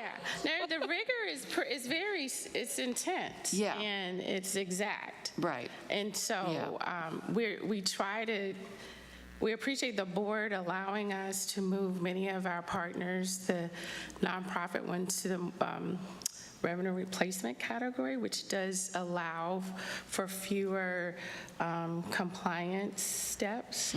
So that's been helpful for us as well, because it's a lot. But we have noticed that some projects may not be moving as fast, or there may be other challenges or opportunities, or the scope may have changed, or there's a desire to, and that desire may not necessarily align with what we had originally envisioned. So those types of projects over the next couple of months, the intent is by October, we have all those reconciliations complete as best we can. The great thing about the Treasury changes is that if past December 31st, 2024, if we find that a partner cannot achieve desired goals, we can end that contract and realign those funds into another existing area.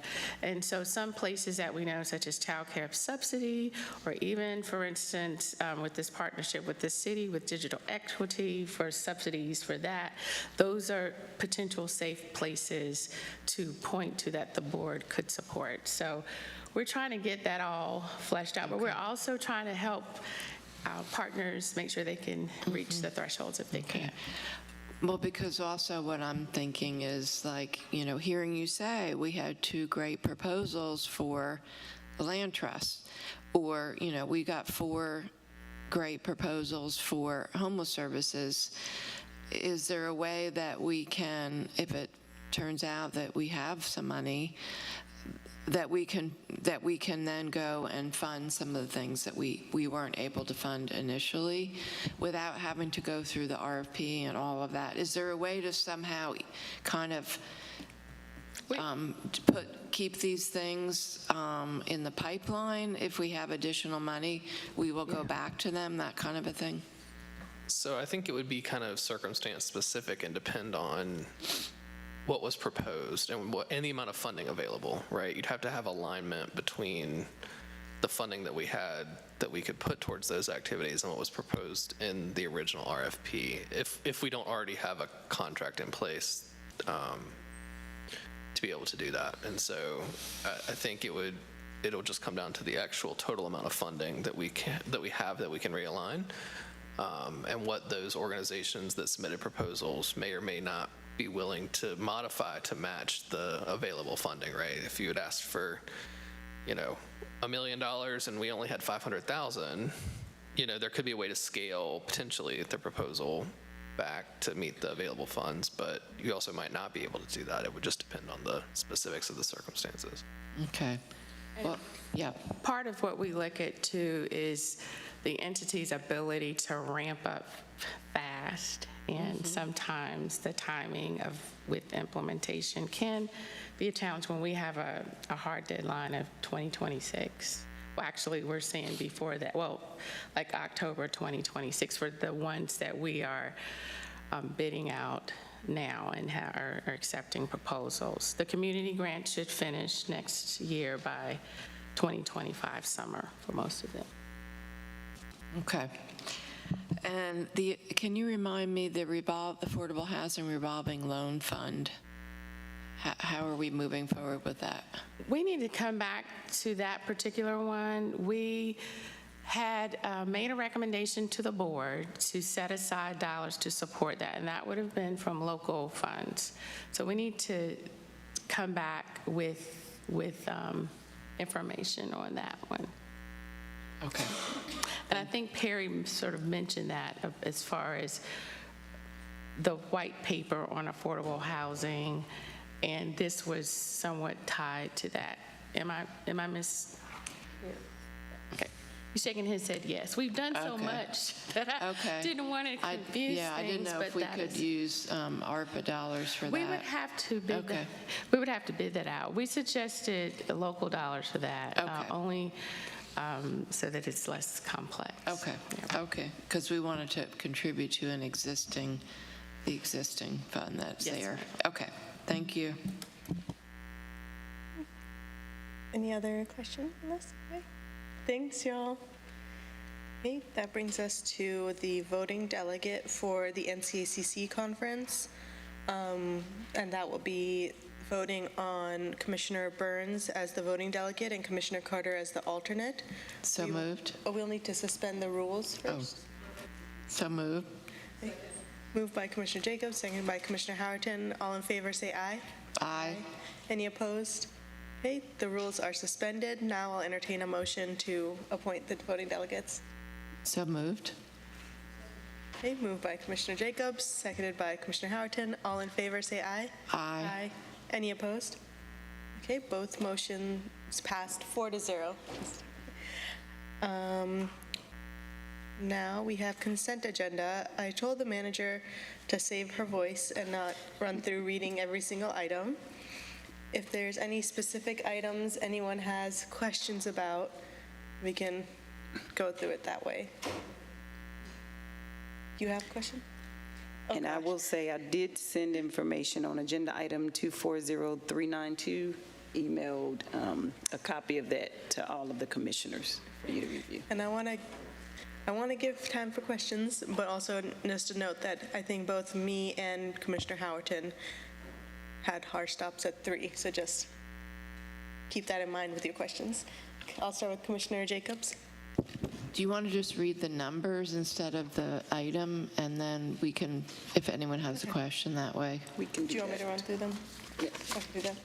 Okay, 24-0392, 24-0396, 0402, 0410, 0411, 0418, 0419, 04, oh, okay, 19. I feel like I'm a auctioneer person. Well, first of all, I'm so glad this item is here because I have been wanting to commend the staff for the amazing new signage that's up. You can see it at the Tourist across the street, the purple sculpture at the library. It is really high quality, fantastic. And I keep forgetting to say thank you for that. And also just very excited to see all the projects that are being rolled out, and just wondering if in the future, and I know there's another related item to this on our agenda related to the murals for 300 and 500, but it would be nice for us to get a presentation maybe September, October on the public artwork that's happening, because I think it's important for the community to see these investments. We did get the bus, Durham County on the bus. I know that was part of their work, but still the other really important investments that are being made, I think would be great. So it's not just for us, but for everyone. So that's all I wanted to say. Thank you. Okay, 0420, 0423, 0427, 0428. Wendy? Heidi can go first, and then I'll go. I looked at the contract amendment and thought that it looked like there was a strong component involving key performance indicators. And do you all feel like the contract amendment and everything that we've put into place is one that will help us ensure that the majority of this funding is indeed going towards services? Last year there were some challenges, and I just want reassurance that we feel good about how this is structured. Yes, and we have had conversations with Haiti Reborn about how we can ensure we are monitoring and measuring more timely, as well as providing that information to you all. So I think what we did last year was they went through the whole year and then provided a report. So we'll make sure that you are getting reports periodically through the year, as opposed to waiting for the full year to be up. Thanks for developing those metrics. I did think that was good. Thank you. What I was going to ask for is what I had asked for during the budget, which we have not gotten, which was a detailed breakdown of the personnel expenses that were paid out, and we still haven't gotten that. And so it is related to, I think, the upcoming budget. I also looked at the contract, and I guess related to the performance measures, I would actually feel better if there were some actual, if there was some more meat to it. If you look at the scope of work for the digital equity contract, it actually has certain targets of numbers of people that will be served and helped, and I didn't see that. Okay. With the performance goals for the Haiti Reborn. It's actually very vague for me. So I thought the digital equity was a really good model of performance measures. So I would like to see that. And we will go back and speak to them about that. Yeah. 29, 31. I'm just cutting off numbers from these. 29 or 31, Heidi? 32? Yeah, I wanted to be clear that it's really what we're appropriating on balance will be $150,000. Your mic. Just I'm not clear. Are we, I know it says we're appropriating $300,000 in general fund balance for the Durham County Master Aging Plan, but as I read the agenda item, it seems like $150,000 of that will come from the city to us. Is that right? Like the city's doing 150 and we're doing 150? And so actually on balance, it's just really 150 of new money? Right. Okay. Mm-hmm. That is correct. It's $150,000 of county funding, and then $150,000 is coming from the city. Good. Is the plan as we understand it. So it is a $300,000 additional expense. But we're bringing in that revenue from the city to cover half of it. Exactly correct. Okay, thank you. Good. 34, 35, 36, 37, 42. Oh. We're doing it from my phone. My computer died. You have a printed copy in front. That's true. I'll pause at 42 for I need to catch up. 43, 48, 49, 50, 51, 60, 62,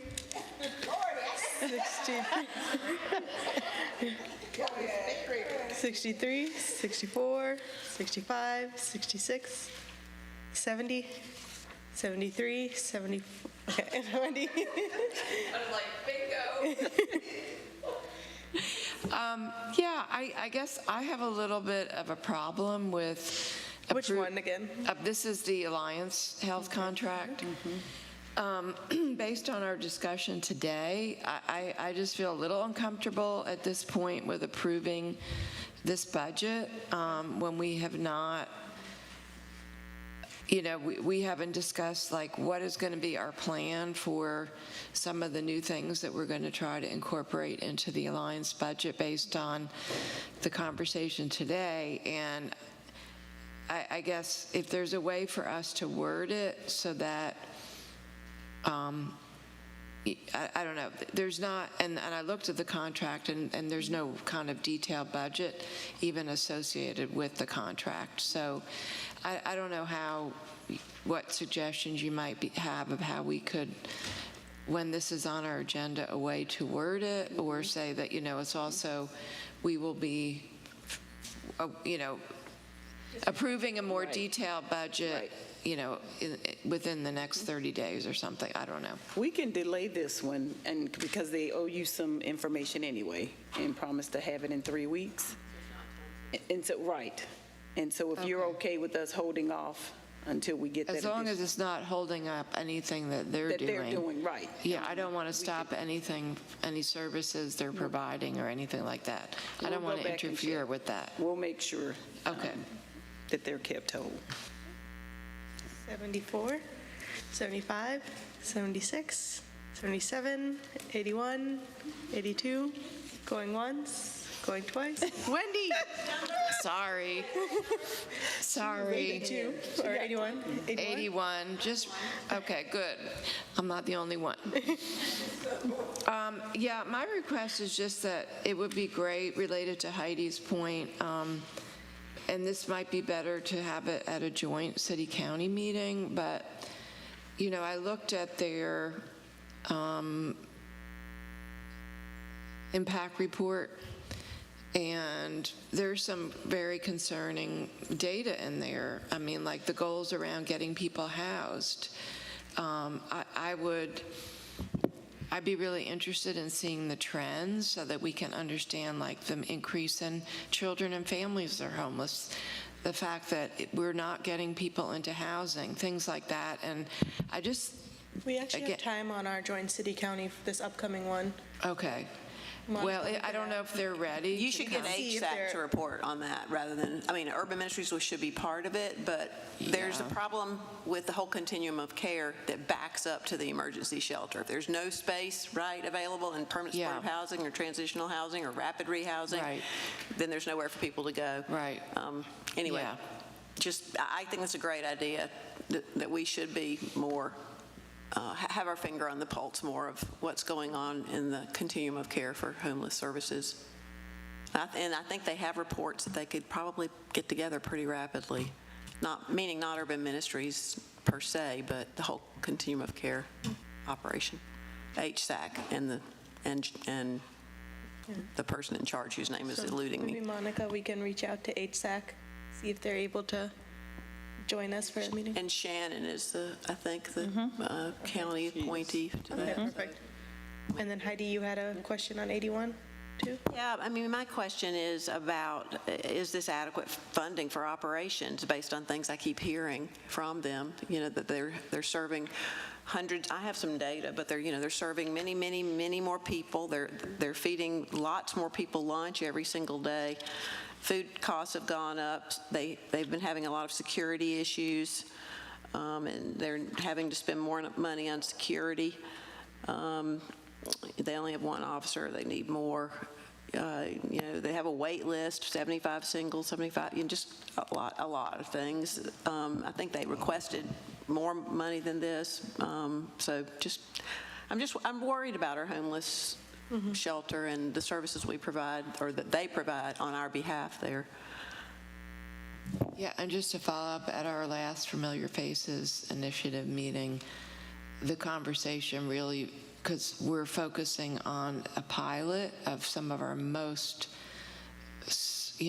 really intractable people who have severe issues, and what really we ended up talking about is the need for non-congregate housing. This is what Greensboro is doing it. Other communities are doing it all over the country, which is non-congregate, like pallet, just things that can be put together. They're not expensive, that people are doing in parking lots.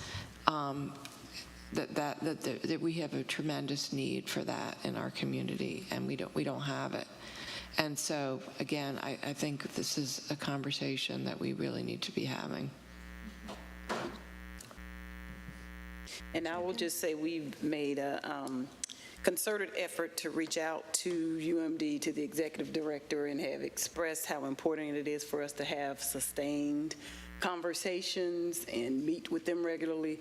So we've had that initial meeting and feel good that that will continue so that we are more aware of what the needs are and not just, an ask that comes at budget time, but something that we are made aware of on a continuous basis so that we can bring it to the board. And at our next meeting, the goal is, we'll talk about this in agenda prep, is to officially vote on the appointees to that working committee. So Heidi, you'll be the liaison for the county once we vote on that. And I believe, Councilmember Caballero wants there to be a first meeting at the end of August or maybe beginning of September, but y'all will receive a formal invitation to that from, I think the city council is going to be sending it out with all the details. Going once, going twice, we're adjourned. Thank you all so much for joining us for a long meeting. Yeah. You have 14 minutes to spare.